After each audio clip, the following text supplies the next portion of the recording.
band called Boots. Driving these roads like a maniac, been wishing all night I could take it back.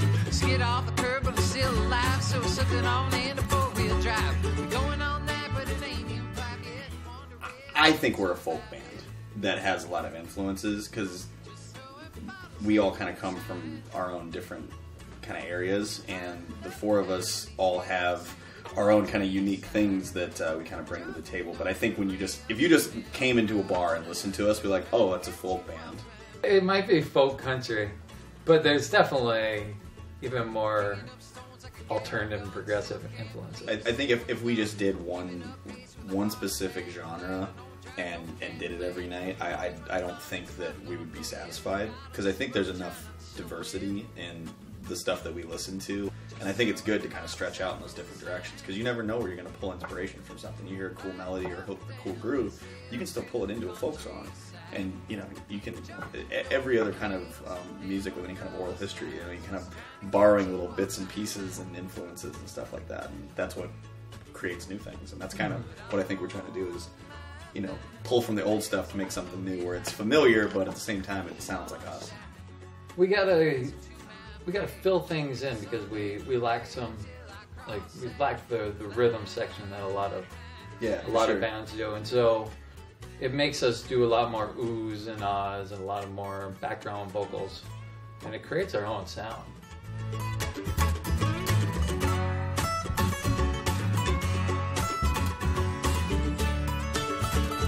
That movie was from like 3 or 4 years ago. It was just some random VFW night. Nate called me up and he's like, hey, you want to come jam on some bluegrass at the VFW and just drink for free? And that was the first time I played with you. Yeah, I think so. And then we created a different band. So we did some we had a few gigs as the Gas House Gang. And then this group got formed.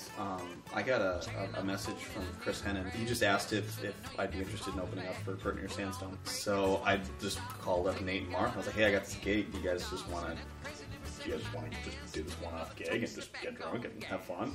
And then it was like, yeah, let's get a bass player too. So then we brought in Travis. And so we just kind of hopped up and worked out some harmonies for a few tunes and some old traditionals, and then played the gig. And so everybody just kind of gotten done with other bands. Yeah. So everybody was just open. Yeah, so we had practice, and then just showed up, and then the first gig was just a lot of fun, and then we just kind of never stopped playing. So gigs just kind of started happening after that. Yeah, it was just people kept on offering gigs. Like, yeah, all right. You play one gig, and then people started offering next, and then, well, no need to stop now.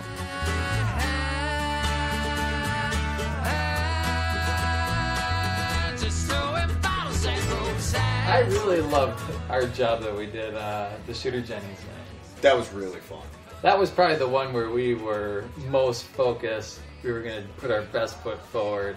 And I think it really was our best foot forward. Doing a gig at the House of Rock and getting an opening spot for that kind of gig, being relatively unknown, even though we've all been around, but our collective not necessarily being known, and just basically getting to play for, I don't know, 300 people. Yeah, it was a great crowd. It was just like, we were people just were right a band up, that right just up got front together. And we basically just started hitting them with 4-part harmonies and picking as hard as we could, and people seemed to enjoy it right away, and we're just like, oh, all right, I guess we got something. Yeah, so it's a little positive encouragement when you put yourself out there as a group and people respond to it by clapping. Yeah. And you go, oh, okay, they're not just being polite, they seem like they're actually having a good time. I think for us, the heat check is going to be how the full length does, because when you're putting out a full length record, people take it a little bit more seriously than an EP. We're planning on putting it out in January, and I mean, I'm expecting us to try and find some, being on the road, touring, being able to try and get the record out there, just to show people what we can do, and we feel pretty confident in the entity that we've kind of, the fan base that we put together, and kind of the performance that we can put together for a live show. And I think that backing that up with, a more experienced record and a more experienced process, I think that kind of sky's the limit, and depending on how hard we work, that's really kind of the determining factor. I agree. I mean, I think the album will be accepted really well. It's going to be good.